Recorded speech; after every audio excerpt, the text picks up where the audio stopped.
পূর্বে আমারে ধর্ষণ করছে, তারপর ভিডিও করে রেখে দিছে। 80-90 বারের উপরে ও ব্যবহার করছে। আমি বলছি যে 3 মাসের করবো, বলছি আমার ওষুধ এনে দেবে। আপন রক্তের সম্পর্কের ওপর ছিল অগাধ বিশ্বাস, কিন্তু সেই বিশ্বাস কাল হলো এই তরুণীর জীবনে। ফুফাতো ভাইয়ের লালসার আগুনে ছাই হয়ে গেছে একটি সাজানো সংসার। ধর্ষণের ভিডিও ধারণ করে দফায় দফায় ব্ল্যাকমেইল, আর তার করুণ পরিণতিতে আজ জীবন ধ্বংসের মুখে এক গৃহবধূ। প্রায় 5 বছর আগে পারিবারিকভাবে বিয়ে হয়েছিল পটুয়াখালীর দুমকির এই তরুণীর। সংসার চলছিল সুখেই, কিন্তু সেই সুখের পথে কাটা হয়ে দাঁড়ালো আপন ফুফাতো ভাই সাগর। বিয়ের পর থেকে তাকে উত্ত্যক্ত করে আসছিল সাগর। এই নিয়ে স্বামী স্ত্রীর মধ্যে শুরু হয় কলহ। এক পর্যায়ে স্ত্রীর ওপর অভিমান করে ঢাকায় চলে যায় স্বামী, আর এই সুযোগেরই অপেক্ষায় ছিল লম্পট সাগর। এই মেয়েটা 3 মাসের অন্তঃসত্ত্বা এবং এই যে লম্পট সাগর এনাকি জোরপূর্বক ধর্ষণ করিয়া তারপরে ভিডিও করছে। ভিডিওর ভয় দেখিয়ে যে ফেসবুকে ছাইড়া দিবে, এই ভয় দেখিয়ে বারবার অনেক দিন যাবত ধর্ষণ করছে। ধর্ষণ করার পরে এনাকি 3 মাসের অন্তঃসত্ত্বা। স্বামী দূরে থাকায় কিছুদিনের জন্য বাবার বাড়িতে বেড়াতে এসেছিলেন তরুণী।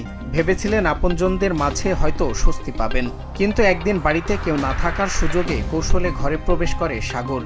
এরপর শুরু হয় পাশবিক নির্যাতন।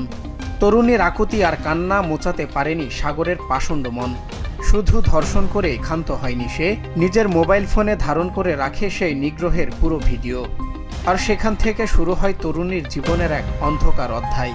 তারপর হঠাৎ একদিন আমার বাবা মা আমার বাসায় ছিল না, তখন ও আমার কাছে যাইয়া জোরপূর্বে আমারে ধর্ষণ করছে, তারপর ভিডিও করে রেখে দিছে। এই ভিডিওর হুমকি দেখাই আমার অনেকদিন ব্যবহার করছে।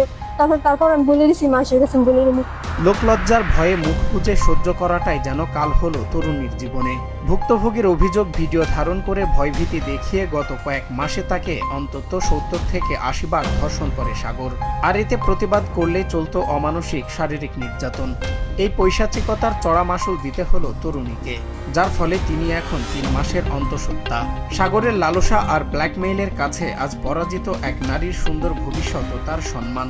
কি সহবাস না করলে আমি ভিডিওটা ছেড়ে দিব, এইটা বলে আমাকে অনেক হুমকি দেয়। তারপর আমার সাথে এই কাজটা করছে। 80-90 বারের উপরে ও ব্যবহার করে। এই ঘটনা আবারও চোখে আঙুল দিয়ে দেখিয়ে দিল আপন মানুষের আড়ালে লুকিয়ে থাকতে পারে ভয়ঙ্কর কোনো দানব। এখন একটাই প্রশ্ন, এই পাশবিকতার বিচার কি পাবে ওই তরুণী? সমাজ ও আইনের কাছে এটাই সবচেয়ে বড় দাবি স্থানীয়দের। সজল বিশ্বাস, নিউজ ডেস্ক, বাংলা টিভি।